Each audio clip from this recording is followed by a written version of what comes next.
வணக்கம் ஃப்ரெண்ட்ஸ். இந்த வீடியோல எதை பத்தி பார்க்க போறோம்னா மோட்டார் எப்படி வேலை செய்கிறது, ஒரு எலக்ட்ரிக்கல் மோட்டார் வந்து எப்படி வேலை செய்கிறது அப்படின்ட்டு இந்த வீடியோல உங்களுக்கு நான் சுருக்கமா சொல்லியிருக்கேன்.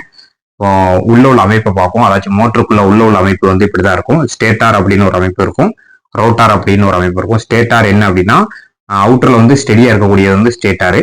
ரோட்டார் அப்படின்னா சுழலக்கூடிய பகுதி வந்து ரோட்டார். இதுல வந்து ரெண்டு பக்கமே வைண்டிங் இருக்கும்.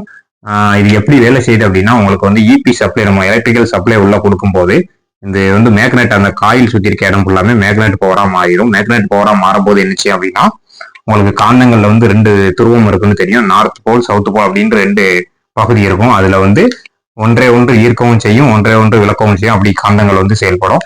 அப்படி செயல்படும் போது என்ன செய்யும்னா இதுல மேக்னெட்டா மாறினதுக்கு அப்புறம் இங்கேயும் நார்த் போல் ஏற்படும், இங்கேயும் நார்த் போல் இருந்துச்சு அப்படின்னா இந்த நார்த் போல வந்து இந்த ஸ்டெடியா இருக்கக்கூடிய ஸ்டேட்டார் வந்து தள்ளிவிடும். தள்ளிவிடும் போது இதுல ஒரு சுழற்சி ஏற்படும். இது வந்து அடுத்த ஸ்டேட்டாருடைய காயிலுக்கு போகும்போது அது தள்ளிவிடும். அது நார்த் போல தள்ளிவிடும். அது நேரா சவுத்துக்கு வரும்போது சவுத்து இருந்தா அதுவும் தள்ளிவிடும். இப்படி வந்து ஆட்டோமேட்டிக்கா நடக்கும்போது உங்களுக்கு சுழலும் தன்மை, அந்த ரொட்டேஷன் தன்மை ஏற்படும். இது வந்து அந்த மேக்னெட்டுக்கு தள்ளிவிடும், அது வந்து அந்த மேக்னெட்டுக்கு தள்ளிவிடும். அப்படி மாறி மாறி நடக்கும்போது இதுல சுழற்சி தன்மை ஏற்படும். இந்த சுழற்சி தன்மையை தான் நம்ம சாஃப்ட் மூலம் வந்து சுழற்சியா இருக்கிறோம். ஒரு எலக்ட்ரிக்கல் மோட்டார் வந்து சிம்பிளா உங்களுக்கு சொல்ல போனா இப்படிதான் செயல்பட்டுக்கிட்டு இருக்குது.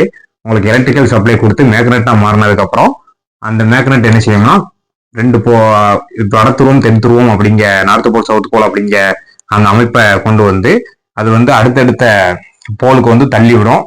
அது வந்து தள்ளி விடும் போது உங்களுக்கு சுழற்சி தன்மை ஏற்படும் போது அதை நம்ம சாஃப்ட் மூலம் உங்களுக்கு வந்து ரோட்டார் வந்து சுத்துது. இதுதான் ஒரு மோட்டாரினுடைய சிம்பிளான ஒர்க்கிங் மெத்தட். மீண்டும் இதே மாதிரி ஒரு வீடியோ வந்து பயனுள்ள வீடியோக்கு நம்ம சேனலை வந்து பின்தொடருங்க. நன்றி, வணக்கம்.